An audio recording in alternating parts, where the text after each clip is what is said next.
Judges is a book of disaster.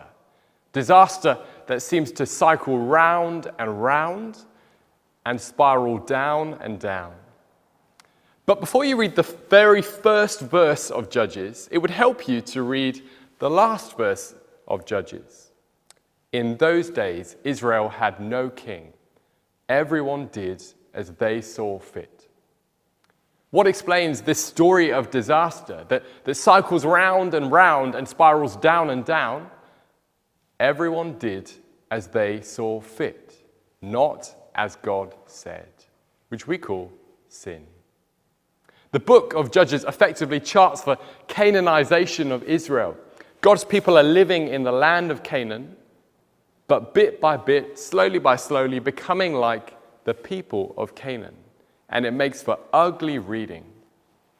Chapter 1 shows the start of disaster, compromise, the courage and faith and victories under Joshua's rule. Well, that seems a distant memory, lost with the death of Joshua.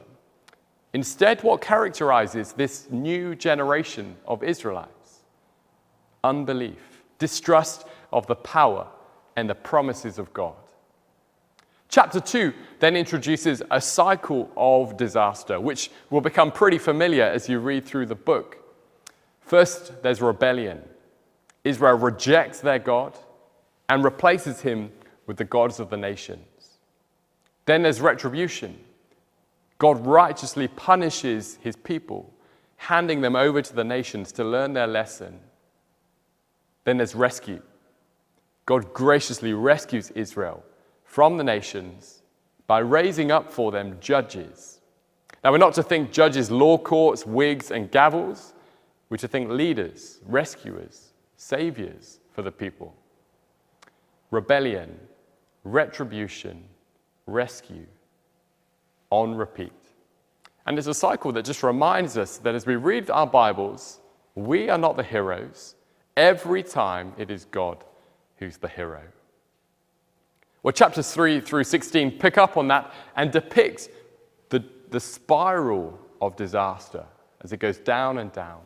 The judges God provides start out pretty good, but rapidly decline along with the whole of the nation. Ehud, Othniel, Deborah, pretty good. Gideon, a mixed report. Jephthah, bad. Samson, worse. The behavior of Israel and their judges doesn't just go round and round, but down and down, worse and worse. And by the time we reach chapters 17 through 21, the rot has set in and we have full-on spiritual disaster across the board with some of the darkest, most sinister scenes that you will find in the Bible.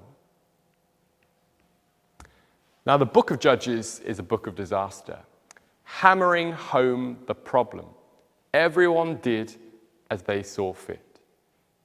And as you read it, let the book do that. Let it hammer home to you the horror of sin. Let every sin you see convict you and humble you and anger you and challenge you and change you. But secondly, the book of Judges also hints at the solution. A leader that these judges God provides would only faintly compare to. A rescuer who would halt for once and for all the cycle on spiral of sin. A king who would lead his people back to God and not away from God. The Lord Jesus. Better than the best of judges and the only hope to hold on to as you read the book of Judges.